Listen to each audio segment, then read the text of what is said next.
Hello दोस्तों, अगर आप चैनल पर नए हैं तो प्लीज़ चैनल को सब्सक्राइब करें और बेल आइकन को प्रेस करें। और अगर वीडियो पसंद आए तो वीडियो को लाइक करना ना भूलें।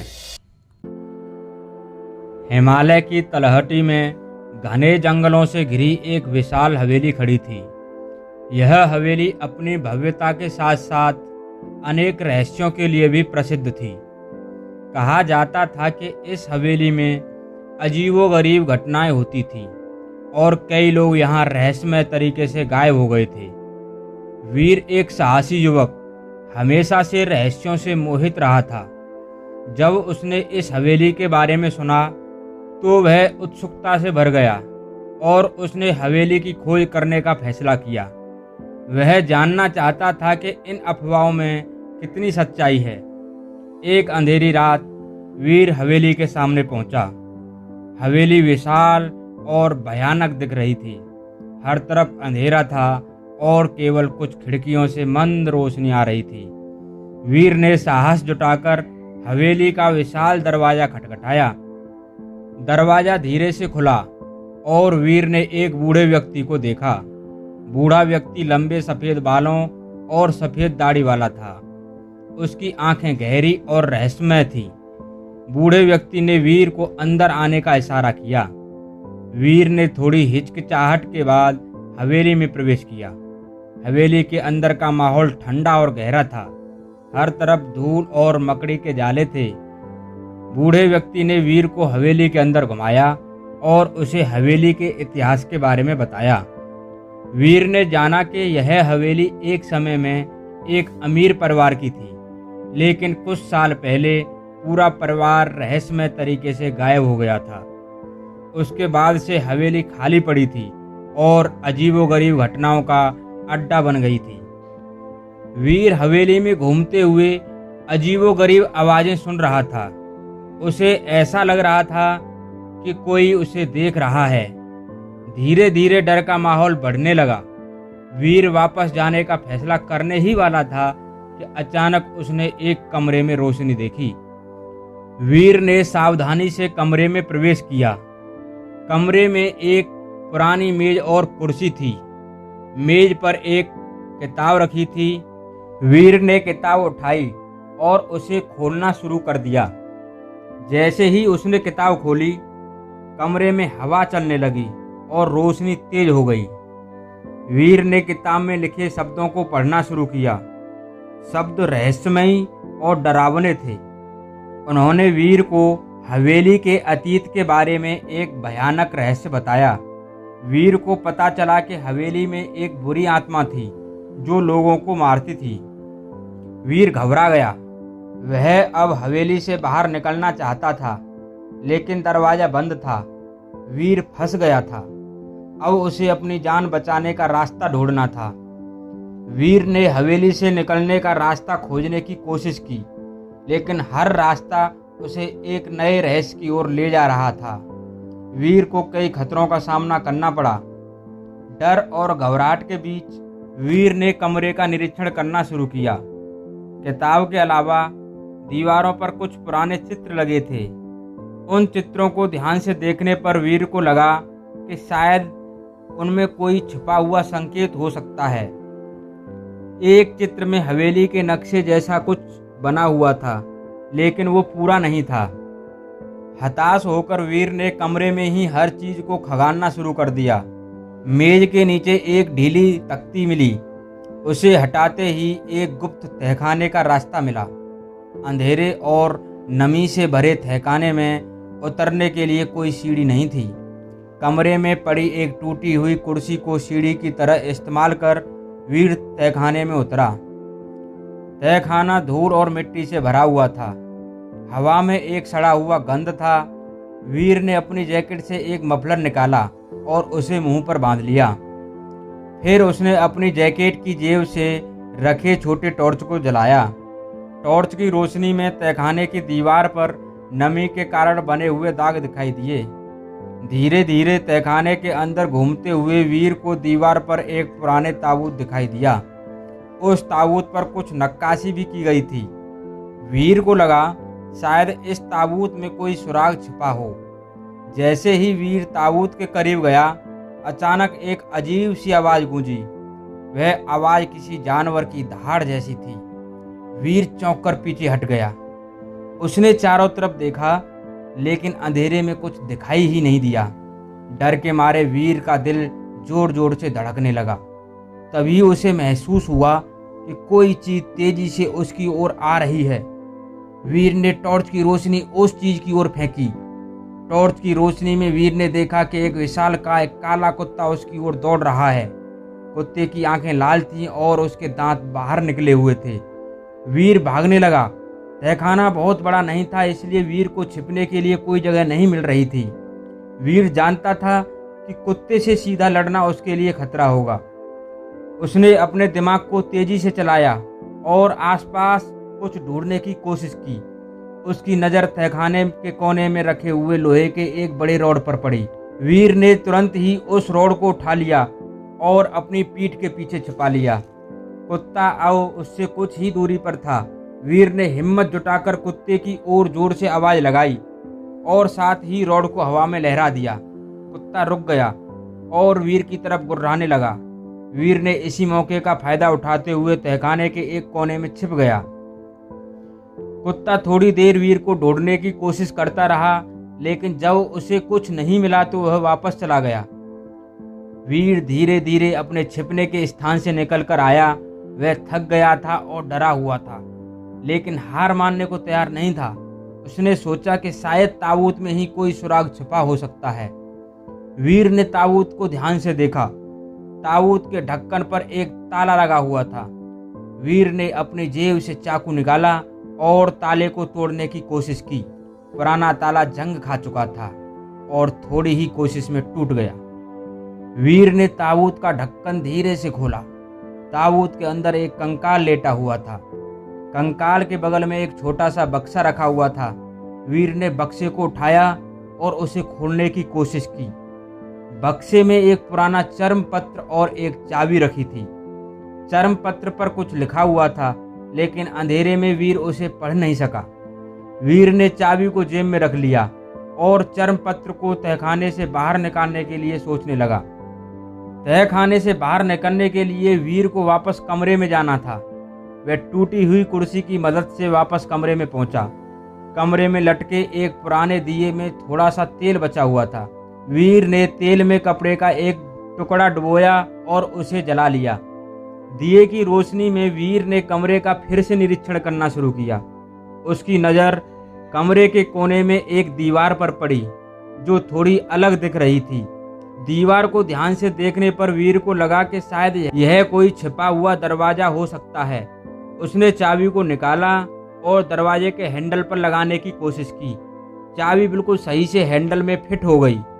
वीर ने साहस जुटाकर दरवाजा खोला। दरवाजे के पीछे एक संकरा रास्ता था। वीर ने दिया अपने हाथ में लिया और रास्ते में आगे बढ़ने लगा। रास्ता बहुत लंबा था और धीरे धीरे नीचे की ओर जा रहा था। थोड़ी देर चलने के बाद रास्ता एक छोटे से कमरे में खुल गया। कमरा किताबों से भरा हुआ था। कमरे के बीचों बीच एक मेज और कुर्सी रखी थी। मेज पर एक पुरानी किताब खुली हुई रखी थी। वीर किताब के पास गया और उसने पाया कि किताब वही थी जिसे उसने पहले कमरे में देखा था, लेकिन अब किताब में कुछ नए पन्ने जुड़ गए थे। वीर ने किताब के नए पन्नों को पढ़ना शुरू किया। ये पन्ने हवेली के असली मालिक की डायरी के अंश थे। डायरी में लिखा हुआ था कि हवेली में कोई बुरी आत्मा नहीं थी। असल में हवेली के मालिक का एक दुश्मन था जो उसे मारना चाहता था। उसने ही लोगों को यह अफवाह फैला दी थी कि हवेली में भूतों का साया है। डायरी में आगे लिखा हुआ था कि दुश्मन ने हवेली के मालिक और उसके परिवार को तहखाने में कैद कर लिया था। हवेली का मालिक अपनी मौत से पहले यह डायरी लिखकर तहखाने में ही छुपा गया था। डायरी पढ़ते हुए वीर को एहसास हुआ कि वह एक झूठ के जाल में फंस गया था। डायरी पढ़ने के बाद वीर को समझ में आया कि हवेली में कोई बुरी आत्मा नहीं थी। असली खतरा तो हवेली के मालिक के दुश्मन से था। वीर जानता था कि उसे जल्द से जल्द हवेली से बाहर निकलना होगा। उसने वापस जाने के लिए रास्ता ढूंढना शुरू किया। कमरे का निरीक्षण करते हुए वीर को एक और छोटा दरवाजा दिखाई दिया। इस दरवाजे पर कोई ताला नहीं लगा हुआ था। वीर ने दरवाज़ा खोला और उस रास्ते से होकर बाहर निकलने लगा। वीर दरवाजे से बाहर निकला और खुद को घने जंगल के बीच पाया। रात का वक्त था और जंगल में अमावस्या का अंधेरा छाया हुआ था। दूर दूर से जानवरों की आवाज़ें आ रही थी। वीर को यह पता नहीं था कि वह हवेली से कितनी दूर निकल आया है और वापसी का रास्ता कहाँ है। अपने हाथ में लिए दिए की रोशनी बहुत कम थी, जो जंगल के अंधेरे को चीरने के लिए काफ़ी नहीं थी। वीर को ठंड लगने लगी थी और भूख भी लगने लगी थी। वह थक चुका था और अब डर के साथ साथ निराशा भी उसे घेरने लगी थी। तभी उसे जंगल में कुछ चमकती हुई रोशनी दिखाई दी।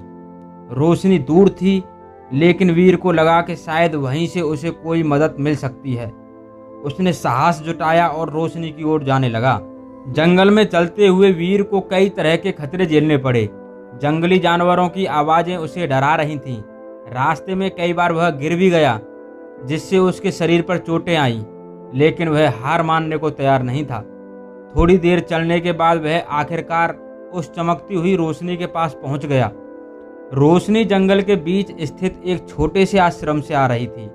आश्रम के दरवाजे खुले हुए थे और अंदर से भजन कीर्तन की आवाज़ आ रही थी। वीर ने दरवाजे पर दस्तक दी।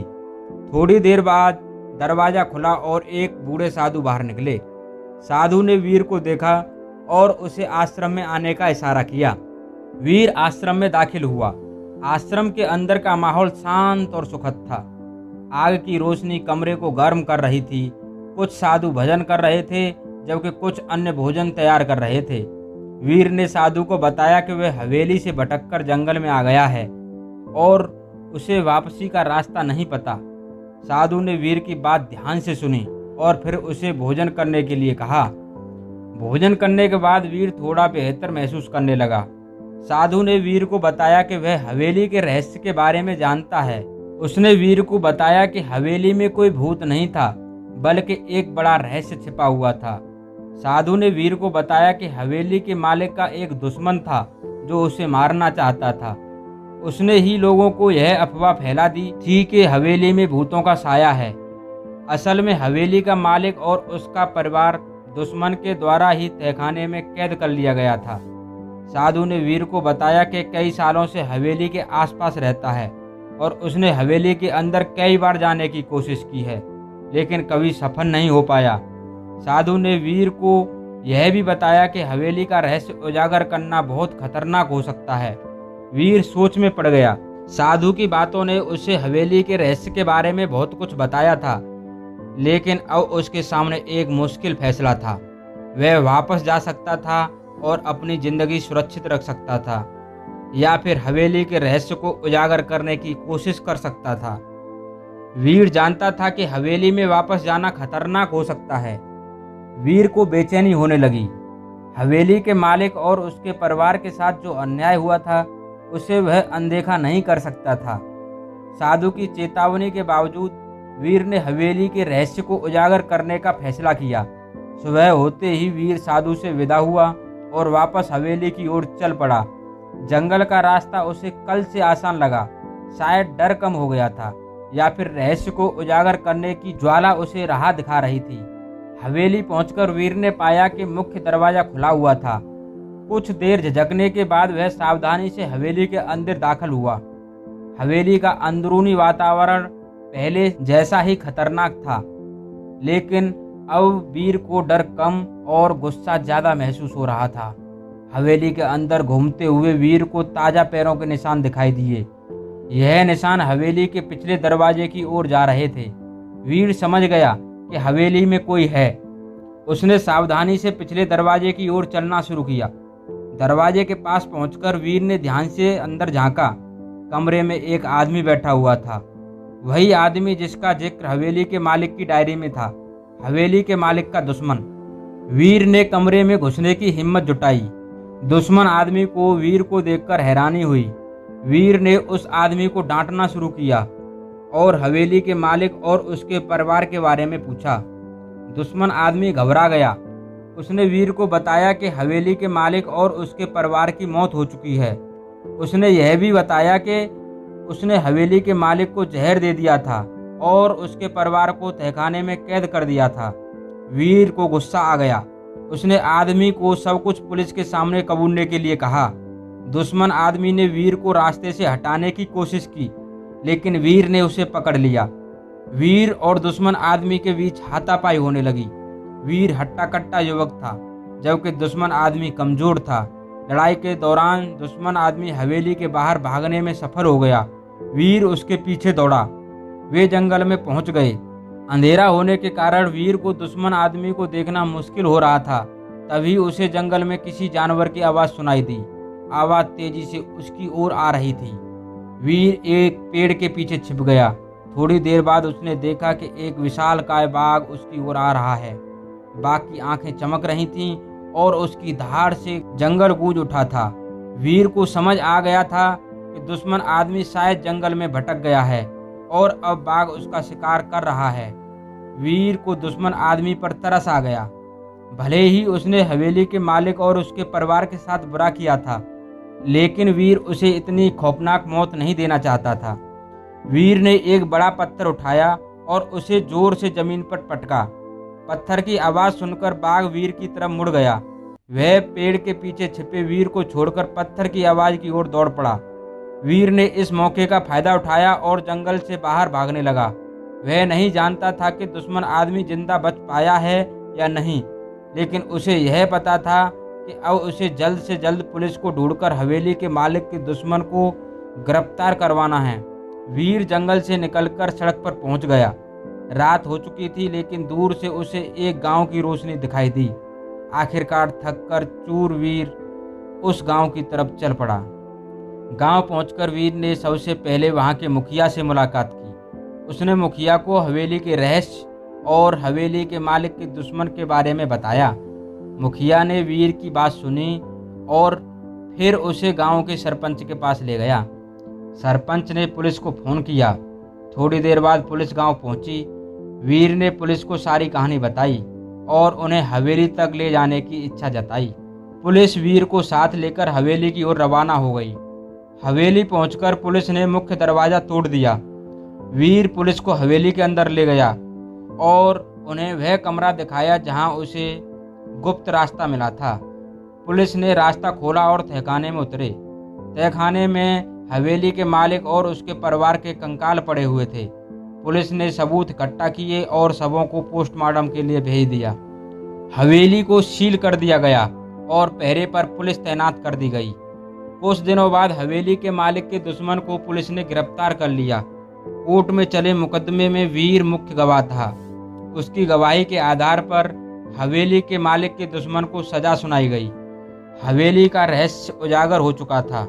भले ही वीर हवेली के मालिक और उसके परिवार को बचा नहीं पाया, लेकिन उसने उन्हें न्याय दिलाने में जरूर मदद की। हवेली को अब भी एक रहस्यमयी जगह माना जाता है, लेकिन अब वहाँ भूतों का साया नहीं, बल्कि एक अधूरे परिवार की कहानी गूंजती है। वीर वापस अपने शहर चला गया। वह इस साहसिक यात्रा को कभी नहीं भूल पाएगा। इस यात्रा ने उसे सिखाया कि सच्चाई का सामना करना कितना जरूरी है और कभी भी किसी के साथ अन्याय नहीं होना चाहिए। वीर वापस उस गांव में पहुंचा जहां से उसने पुलिस को बुलाया था। गांव का माहौल पहले से बिल्कुल अलग था। अब गांव के लोगों के चेहरे पर राहत और खुशी झलक रही थी। गांव के मुखिया ने वीर को गर्मजोशी से स्वागत किया। उसने वीर को बताया कि हवेली के रहस्य के उजागर होने के बाद गांव में शांति छा गई है। अब लोग बिना किसी डर के जंगल में जा सकते थे। वीर को गांव में घूमते हुए कई बच्चे मिले। बच्चे उसे घेर कर खड़े हो गए और उससे हवेली के भूतों के बारे में कहानियां सुनाने की मांग करने लगे। वीर मुस्कुराया और उन्हें बताया कि हवेली में कोई भूत नहीं था, बल्कि एक दुखद कहानी थी।